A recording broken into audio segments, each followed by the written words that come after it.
Hello.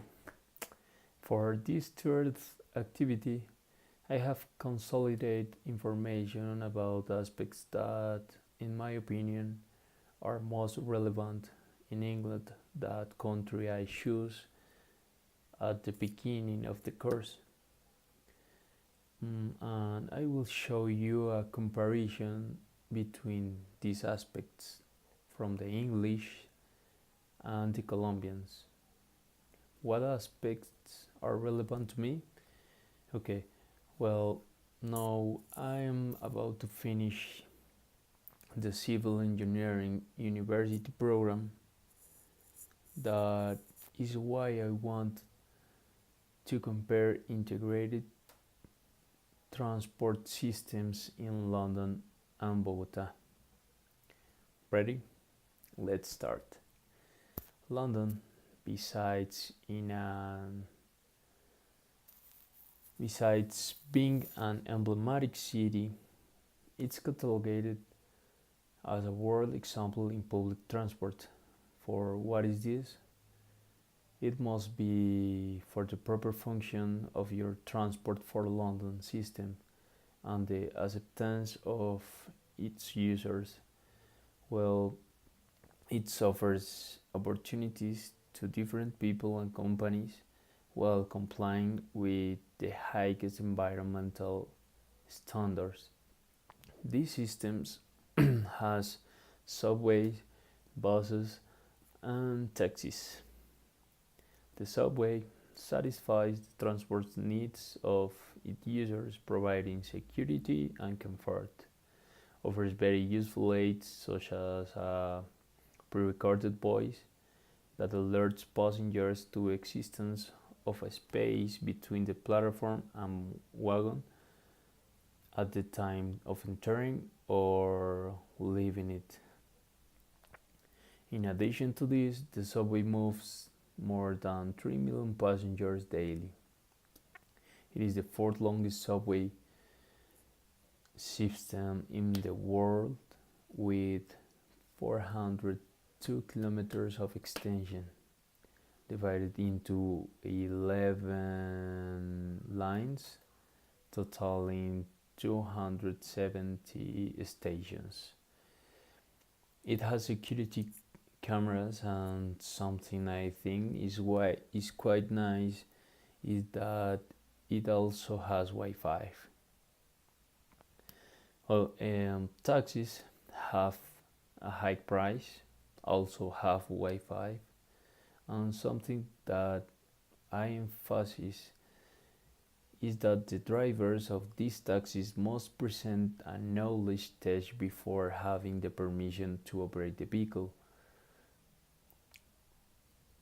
The famous red buses move 6 million people daily. It has 700 routes with 6,800 programmed service, has 100 night tours, provide a 24-hour service. Bus lines are managed by private companies. There are increasing rates and users actually receive service improvements like new technologies. Transport for London plans to close all these ticket office and handle the payment without contact with credit and debit cards. One of the sources of revenue of the systems are publicity on vehicles, stops and stations, and also the rent of space for commerce in its stations and surroundings. Another very important aspect for the system is the charging of private vehicles that enter the center of London at peak times.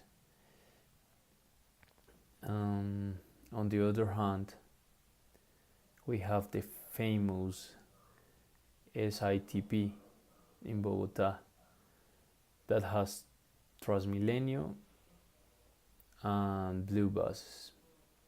Provisional buses and taxis do not belong to the system. That is, there is no control. This means Transmilenio should transport 4 million passengers daily, but its system is insufficient. Users daily submit their disagreement. Um, they do not comply with environmental regulations as buses expel stifling smoke. The system is insecure and the crisis is used for political purposes. The blue buses daily mobilize 1.7 million passengers, although they should mobilize around 3 million. Their competition are the provisional buses. 751 accidents involving a SITP bus are registered. They have little coverage and the frequency of the routes is unpredictable. Taxis, although they do not belong to the system, I will talk about them. They have a high price. They do not satisfy the total transport needs of the users. To operate the vehicle, you only have to have the money to buy the permit. Of course, here in Bogota, there are also increases in rates, only that users do not receive improvements. And one of the big problems is the fiscal gap it has for informal competitions. To end, it is evident